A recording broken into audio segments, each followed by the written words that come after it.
Yo, what is up, Googlers and YouTubers? I'm back at it again, your boy Henry. Came to check you guys out, leave you with this review for Spider-Man. 2012, The Amazing Spider-Man, starring Andrew Garfield. Yo, so like, the kid, so it's crazy that it came out in 2020 and 2012. You know, I remember seeing the trailer for this, right? And I remember just seeing off of the scene in the movie where, looking at it now, is when he already has the costume on and he's crawling through the roof, and then he jumps, and then you see the flesh of him, the reflection of him wearing the outfit. It's when he just got on the suit, you know, just put on the suit. So that was my first time seeing the trailer in theaters to watch it, like, you know, after watching another movie or whatnot, right?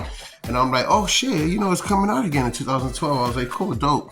So the thing that I like about this movie is, let me tell you, okay, so part one, I liked it in part one, the way they start off with Peter Parker's parents.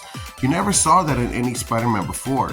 You never saw what they looked like. You never saw who they were. You know, it wasn't a Batman beginning kind of thing where you see the parents get shot in the beginning. You know what I mean? So I kind of felt like that with it when I was watching it, right?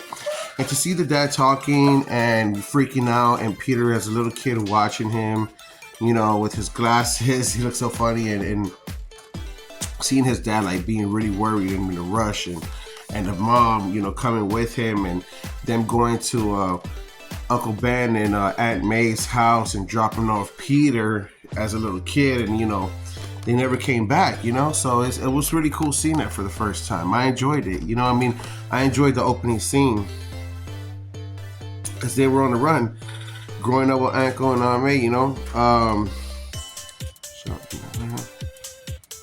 And you know, it's really cool because I like this movie for this reason, and I'll tell you what, a lot of people didn't see this, and I really didn't either, right? So like, looking back at it now, many years later, 12 years later, because the truth is, when The Amazing Spider-Man came out, the one that I'm leaving the review for, I probably saw it, guys, probably a total of 3 times since, you know, 12 years that I'm watching it again. You know, it's been that long.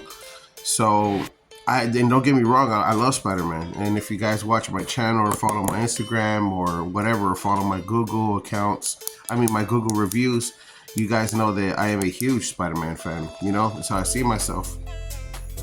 So I know it comes off as a shock that I've seen it only so many times, is what I'm trying to get at, right?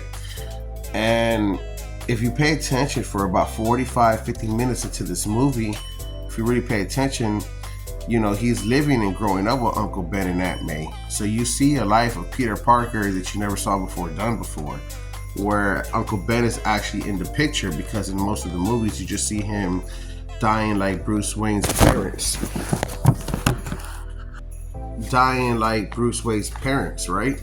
So, like I said, was really cool is that and this one right here is cool because him and Dr. Connors, who ends up being the Lizard and the villain, you know, you see him and Peter Parker working together in the lab, figuring out a formula. You see them working together, you know? Yeah, and it's really, really interesting because also, too, in the beginning of this movie, you see that Peter went to the tower because he had a crush on Gwen Stacy and was trying to get close to her or whatever, or his bag that led him towards Osborn's corporation, and he went to go investigate whatever he could see. You know, he's the one to scope it out, and that's where he ends up getting bit by the spider. So it was similar to like the first one with Toby, but the one with Toby was dead on the comics, you know, scene for scene. That's why I love that movie so much, and that's why Toby will always be my favorite Spider-Man. But Andrew Garfield was a better Spider-Man. He wasn't a better Peter Parker and Spider-Man. He was just a better Spider-Man. You know, it's just the way I really see it. Him getting bit by the spider, him developing his powers, and then him looking for the killer of Uncle Ben, you know, sends when him and Uncle Ben were fighting in Aunt May, and he leaves the house in the middle of the night, and Uncle Ben went to go look for him, and then, you know, he ends up getting shot over Peter's 2 cents that he didn't have for milk. It was really, really cool as far as like that was what set the movie in motion for the other half, and the other half being, you know, with Dr. Connors and Gwen Stacy's father, the officer. I believe he wasn't the officer. Excuse me. I believe he was the chief, or yeah, he was the chief, right, in the movie. Yeah, he was. He was. I believe he was more than a sergeant. I think he was the chief or the sergeant. You know. Point is that it set the movie in motion. You know, and now Peter Parker is Spider-Man looking for his Uncle Ben's killer. He has Dr. Connors to deal with, who turned himself into the Lizard, and then Gwen Stacy's father is in the middle of it and finds out who he ends up being at the end. It's just what a great movie, you know. This movie, obviously, and again, because I am biased towards Spider-Man, I'm gonna give it 5 stars. I wouldn't be upset with you if you had it rated at a 4-star movie. The second one is a little bit more faster than the first one. The first one is a very slow, but I like these storytelling movies. You know what I mean? It's like I said on my last review with the second one. Nobody didn't like it. Nobody don't like these kind of movies, and I understand why, and I get it, but I do like them. You know what I mean? I really do enjoy them. I enjoy them setting the Big Bang, in other words, you know, like the end of the movie and the fighting scenes and all that stuff, you know. I don't want to see just Spider-Man just swinging from building to building like a video game, because we have video games for that, you know what I mean?